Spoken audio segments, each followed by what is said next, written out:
హైదరాబాద్లో జగన్ మీడియాతో మాట్లాడుతున్నారు. ప్రత్యక్ష ప్రసారం ద్వారా చూద్దాం.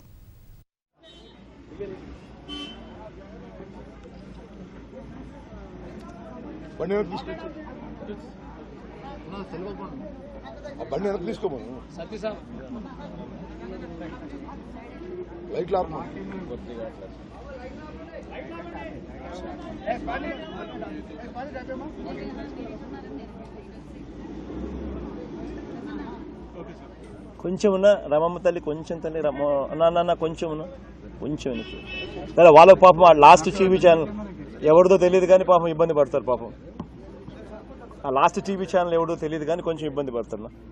కొంచెం కొంచెం కొంచెం కొంచెం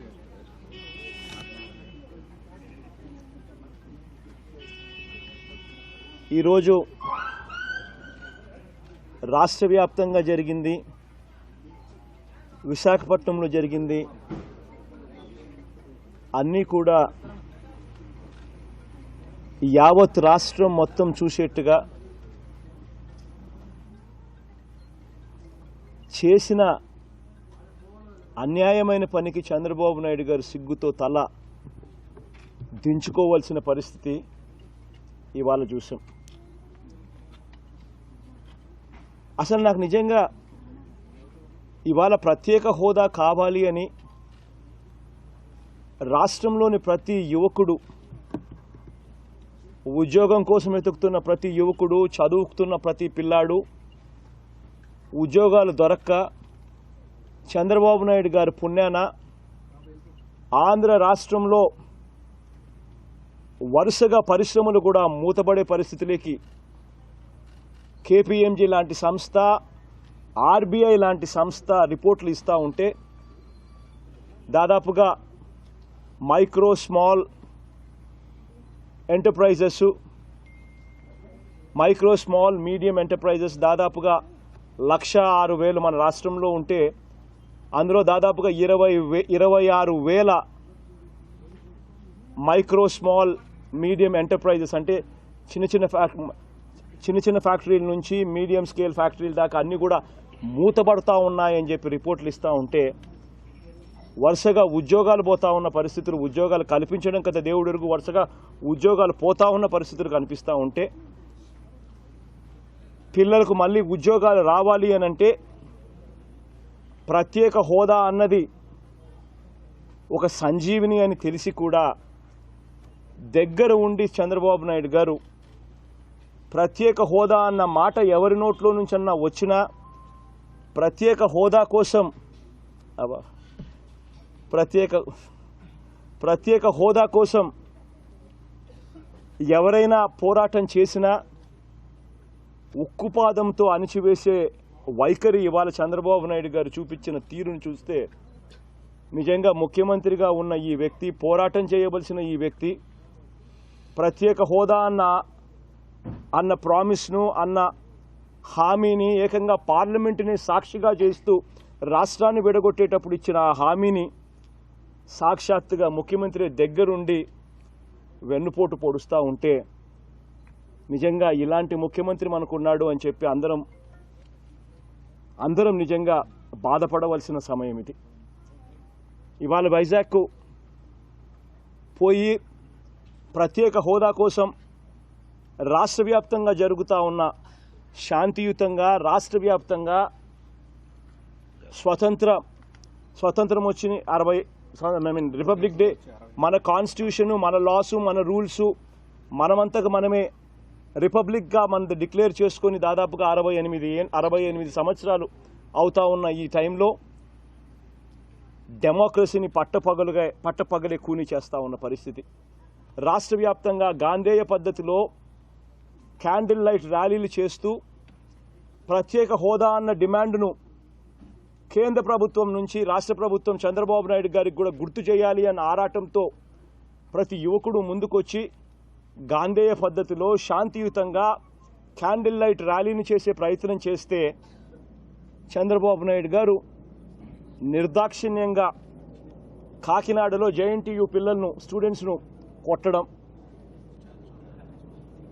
తిరుపతి, అనంతపురం, విశాఖపట్నం అన్ని చోట్ల పిల్లల మీద కేసులు పెట్టడం, కొట్టడం, పలు చోట్ల వేల మందిని అరెస్టు చేయడం, వైఎస్ఆర్ కాంగ్రెస్ పార్టీ నాయకులను ఎక్కడ పడితే అక్కడ హౌస్ అరెస్టులు చేయడం, స్టేషన్లలోకి తీసుకొని పోవడం, తమ్మినేని సీతారాం లాంటి నాయకుడు, సీనియర్ నాయకుడిని కూడా జీపుల్లో పడేసి తీసుకొని పోవడం, కమ్యూనిస్ట్ పార్టీకి చెందిన మదన్నను శ్రీకాకుళంలో దారుణంగా అరెస్ట్ చేయడం, నిజంగా ఇవన్నీ చంద్రబాబు నాయుడు గారు చేయాల్సిన పనేనా అని అడుగుతా ఉన్నా. ఇవాళ ఎయిర్పోర్ట్లో ఫ్లైట్ దిగిన వెంటనే రన్వే మీదనే ఏకంగా పోలీసులందరూ కలిసి ఉన్న 5-6 మందిలో మేము, మా బలం 5-6 మంది అక్కడ ఎయిర్పోర్ట్లో దిగాం. దిగిన వెంటనే వందల కొద్ది పోలీసులతో ఎయిర్పోర్ట్లోకి ఎంటర్ కూడా కానికుండా రన్వే మీదనే ఆపడం, ఎయిర్పోర్ట్లోకి మామూలుగా ప్రతిపక్ష నాయకుడు, 2 ఎంపీలు, ఒక ఎక్స్ఎమ్మెల్యే ఇంతమంది ఉన్నారనేది పక్కన పెట్టండి, ఒక ప్యాసింజర్ కూడా ఫ్లైట్లో టికెట్ కొని ఎక్కిన తర్వాత ఆ ప్యాసింజర్ను కనీసం ఎయిర్పోర్ట్ డొమెస్టిక్ అరైవల్ గేట్లో నుంచి పోయే హక్కు ఉంటుంది. ఎవరైనా కానీ ఆపాలి అని అనుకుంటే అసలు స్టేట్ గవర్నమెంట్కు ఎయిర్పోర్ట్లో స్టేట్ గవర్నమెంట్ పోలీసు అధికారులకు అధికారం లేదు, అది సెంట్రల్ గవర్నమెంట్ జ్యూరిస్డిక్షన్. అటువంటిది స్టేట్ గవర్నమెంట్కి సంబంధించిన పోలీసులంతా మోహరించడం, వాళ్ళకు జ్యూరిస్డిక్షన్ లేకపోయినా కూడా, వాళ్ళకు అక్కడ అధికారము హక్కు లేకపోయినా కూడా మోహరించడం, ప్యాసింజర్లుగా ఉన్న మేము మమ్మల్ని కనీసం ఎయిర్పోర్ట్లోకి కూడా ఎంటర్ కానికుండా అడ్డు తగలడం, 2 గంటల పాటు డొమెస్టిక్ అరైవల్ గేట్ దగ్గరనే ఏకంగా ధర్నా కూర్చోవాల్సి వచ్చింది. నిజంగా నేను ఒకటి చెప్తా ఉన్నా, ఈ చంద్రబాబు నాయుడు గారి సర్కార్కు, చంద్రబాబు నాయుడు గారి సర్కారులో పనిచేస్తూ ఉన్న కొంతమంది పోలీసులకు కూడా చెప్తా ఉన్నా, జీతాలు ఇచ్చేది చంద్రబాబు నాయుడు గారు కాదు, జీతాలు ఇచ్చేది ప్రభుత్వం. సెల్యూట్ కొట్టవలసింది పోలీసుల టోపీల మీద ఉన్న 3 సింహాలకు సెల్యూట్ కొట్టాలి, కానీ ఆ సింహాల వెనకల ఉన్న గుంతనక్కలకు కాదు సెల్యూట్ కొట్టవలసింది పోలీసులు. ఇవాళ ఇదే పోలీసులకు నేను చెప్తా ఉన్నా, ఎల్లకాలం చంద్రబాబు నాయుడు గారి సర్కార్ సాగదు. దయచేసి ప్రజల పక్షాన్ని నిలబడండి, ప్రజలకు అండగా నిలబడండి. ఇవాళ ఇదే ప్రత్యేక హోదా కోసం పోరాటం చేస్తూ ఉన్న పిల్లల దగ్గర నుంచి నాయకుల దాకా అందరూ కూడా ఒక కాజ్ కోసము, రాష్ట్ర భవిష్యత్ కోసము ఆరాటపడతా ఉన్నారు. రాష్ట్ర భవిష్యత్ అంటే ఇప్పుడు ఉన్న పోలీసుల పిల్లల భవిష్యత్తు కూడా. కొంతమంది పోలీసులు మాత్రం చంద్రబాబు నాయుడు గారికి పూర్తిగా ఆయనకు సంబంధించిన పోలీసులు చాలా దారుణంగా మిస్బిహేవ్ చేయడం, వాళ్ళ జ్యూరిస్డిక్షన్ కాదు. ఎయిర్పోర్ట్లో వాళ్ళు పోలీసులు, రాష్ట్ర ప్రభుత్వానికి సంబంధించిన పోలీసులు ఉండకూడదు, అయినా వాళ్ళు అక్కడికి రావడం. ఏ ప్యాసింజర్కైనా ఫండమెంటల్ రైటు ఎయిర్పోర్ట్లో దిగిన ప్రతి ప్యాసింజరు ఎయిర్పోర్ట్ లోపలికి పోవడం. అటువంటిది ఆ ప్యాసింజర్ను ఎయిర్పోర్ట్ లోపలికి పోకుండా రన్వేలోనే ఆపి రోడ్డు మీదనే కూర్చోబెట్టడం. నిజంగా వీటి అన్నిటి మీద ఎల్లకాలం చంద్రబాబు నాయుడు సర్కారు ఉండదు. ఖచ్చితంగా వీటి అన్నిటి మీద ఎంక్వైరీలు జరుగుతాయి. బాధ్యులు ఎవరైతే ఉన్నారో, దోషులు ఎవరైతే ఉన్నారో అందరి మీద యాక్షన్ తీసుకోవాల్సిన సమయం వచ్చినప్పుడు చెప్తా ఉన్నా. ఇవాళ పిల్లలని కూడా చూడకోకుండా పిల్లల మీద కేసులు పెట్టారు. చదువుకుంటున్న పిల్లలను సైతం వదలుకోకుండా కేసులు పెడతా ఉన్నారు. ప్రతి ఒక్క పోలీసుకు, ప్రతి చంద్రబాబు గారికి చెప్తా ఉన్నా, ప్రతి పిల్లాడికి కూడా తోడుగా ఉంటూ భరోసా ఇస్తూ చెప్తా ఉన్నా, కేసులకు ఎవరూ భయపడద్దండి. 2 ఏళ్లలో చంద్రబాబు నాయుడు సర్కార్ మ్యాక్సిమం ఉండేది 2 ఏళ్ళు, దేవుడు దయదలిస్తే సంవత్సరంలోనే పోతుంది. ఆ తర్వాత మన ప్రభుత్వం, ప్రజల ప్రభుత్వం, మనందరి ప్రభుత్వం వస్తుంది. పెట్టిన ప్రతి కేసు తీసేస్తాం, పెట్టిన ప్రతి కేసు తీసేస్తాం. కాబట్టి ఏ పిల్లాడు భయపడాల్సిన పనుల. ప్రత్యేక హోదాను కూనీ చేస్తూ చంద్రబాబు నాయుడు గారు సాక్షాత్తు పరోక్షంగా ఉండి, ప్రత్యక్షంగాను పరోక్షంగాను చంద్రబాబు నాయుడు దగ్గరుండి ప్రత్యేక హోదాను కూనీ చేసే ప్రయత్నం చేస్తూ ఉన్న ఈ చంద్రబాబు నాయుడు గారిని ఖచ్చితంగా దేవుడు కూడా క్షమించడు, ప్రజలు కూడా క్షమించరు. ఖచ్చితంగా బంగాళాఖాతంలో కలిపే రోజు కూడా త్వరలోనే ఉందని చంద్రబాబు నాయుడు గారికి గట్టిగా హెచ్చరిస్తా ఉన్నా. ఇవాళ చంద్రబాబు నాయుడు గారి వైఖరికి నిరసనగా ప్రత్యేక హోదాకు చంద్రబాబు నాయుడు గారు అడ్డు తగులుతున్న వైఖరికి నిరసనగా రాష్ట్ర వ్యాప్తంగా రేపు ఆందోళన చేయవలసిందిగా ప్రతి ఒక్కరిని కూడా రిక్వెస్ట్ చేస్తా ఉన్నా. ప్రత్యేక హోదా అన్నది మన శ్వాస. ప్రత్యేక హోదా కోసం మనం పోరాటం చేయకపోతే అది చంద్రబాబు నాయుడు గారి దగ్గరుండి మర్చిపోయేట్టుగా చేస్తారు. ప్రత్యేక హోదా అన్నది రాష్ట్రాన్ని విడగొట్టేటప్పుడు మనకి ఇస్తాము అని చెప్పిన హామీ.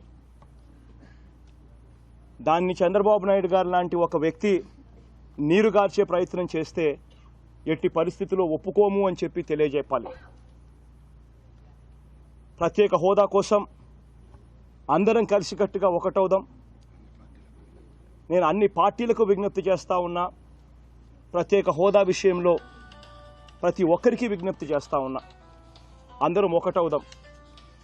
వ్యతిరేకిస్తున్న ప్రత్యేక హోదాను వ్యతిరేకిస్తున్న చంద్రబాబు నాయుడు లాంటి వ్యక్తిని గట్టిగా ఎదుర్కొందాం. గట్టిగా చంద్రబాబు నాయుడు లాంటి వ్యక్తిని గట్టిగా బంగాళాఖాతంలో కలిపే పరిస్థితిని క్రియేట్ చేద్దాం. ప్రత్యేక హోదా అన్నది అందరం కలిసికట్టుగా ఒకటై సాధించుకుందాం. ఇవాళ కాకపోతే రేపైనా సాధించుకుందాం. తమిళనాడులో జరిగిన జల్లికట్టు అన్నది ఏదైతే చంద్రబాబు నాయుడు గారు అప్పుడప్పుడు చెప్తారో దానికి దీనికి సంబంధం ఏముంది అని చెప్పి చంద్రబాబు నాయుడు గారు మంత్రులు ఏదైతే వెటకారంగా మాట్లాడతారో వాళ్ళందరికీ కూడా ఒకటి చెప్పాలి.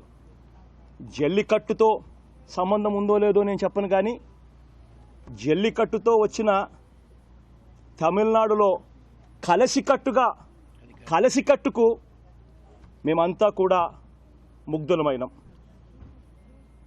జల్లికట్టు అన్నది ఒక ఆట కావచ్చు, కానీ అక్కడ అన్ని పార్టీలను ముఖ్యమంత్రి అనే వ్యక్తి తీసుకొని పోయి సుప్రీంకోర్టు వ్యతిరేకించినా కూడా పోరాటం చేశాడు, సాధించుకున్నారు. ఆ జల్లికట్టు నుంచి వచ్చిన ఆ కలిసి కట్టుకు స్ఫూర్తి. సాధ్యం కాదు అని అనుకున్న తెలంగాణ రాష్ట్రాన్ని సంపాదించుకున్నారు, అది స్ఫూర్తి. వీటి నుంచి స్ఫూర్తిని తీసుకుంటాం. ఇవాళ కాకపోతే రేపైనా సాధిస్తాం.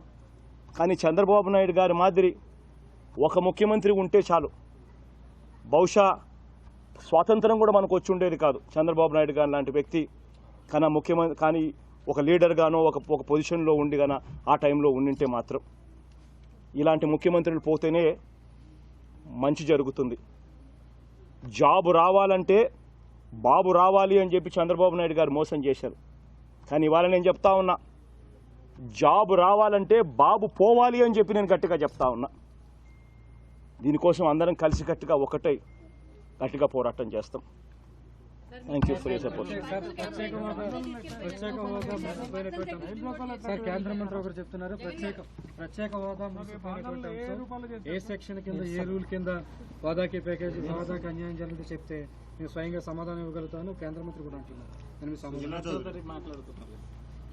సుజనా చౌదరి కానీ చంద్రబాబు నాయుడు గారు కానీ నిజంగా వీళ్ళ మాటలు వింటా ఉన్నప్పుడు, అబద్ధాలు మోసాలు వీళ్ళు చేస్తూ ఉన్న వైఖరిని చూస్తూ ఉన్నప్పుడు నిజంగా వీళ్ళంతా కూడా అసలు మనుషులేనా అనిపిస్తుంది. రాష్ట్రాన్ని విడగొట్టేటప్పుడు ఎన్నికలకు పోయేటప్పుడు వీళ్ళు కాదా చెప్పింది 2 ఏళ్లలో పరిశ్రమలు కట్టడానికి 2-3 ఏళ్ళు పడుతుంది. ప్రత్యేక హోదా అన్నది 5 ఏళ్ళే ఇస్తే ఎలా? మధ్యలో అభివృద్ధి ఆగిపోదా? అందుకే 15 ఏళ్ళు కావాలి అని చెప్పి అడగలేదా వీళ్ళంతా? ఇదే కేంద్ర మంత్రులుగా ఉన్న ఇవాళ వెంకయ్యనాయుడు గారు లాంటి వాళ్ళంతా ఆ పొద్దు పార్లమెంట్లో మాట్లాడుతూ అన్న మాటలేమిటి?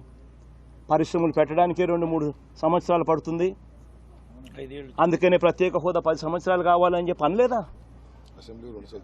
వీళ్ళు ఎన్నికలకు పోయేటప్పుడు నరేంద్ర మోడీ గారిని పక్కన పెట్టుకుని వీళ్ళు మాట్లాడిన స్పీచ్లు ఏమిటి? ఎన్నికలకు వెళ్ళేటప్పుడు వీళ్ళు చెప్పిన మేనిఫెస్టోలో పెట్టిన మాటలేమిటి? వీళ్ళు చెప్పిన మాటలేమిటి? పరిశ్రమలు కట్టడానికి 2-3 సంవత్సరాలు పడుతుంది, మధ్యలో అభివృద్ధి ఆగిపోతే ఎలా? అందుకే 15 ఏళ్ళు కావాలని చెప్పలేదా? మరి ఇంత అబద్ధాలు ఎన్నికలు అయిపోయిన తర్వాత, ప్రజలతో పని అయిపోయిన తర్వాత ఇన్నిన్ని మోసాలు, ఇన్నిన్ని అబద్ధాలు వీళ్ళు చెప్తా ఉంటే, చేస్తూ ఉంటే అసలు ఇలాంటి వాళ్ళు నాయకులు అని చెప్పి చెప్పడానికి కూడా నిజంగా ఒక్కొక్కసారి బాధ అనిపిస్తుంది. ఒక్కొక్కసారి ఇలాంటి వాళ్ళు ఉన్నారు అని చెప్పి మన నాయకులు అని చెప్పుకునేదానికి నేనే ఒక్కొక్కసారి సిగ్గుపడతా.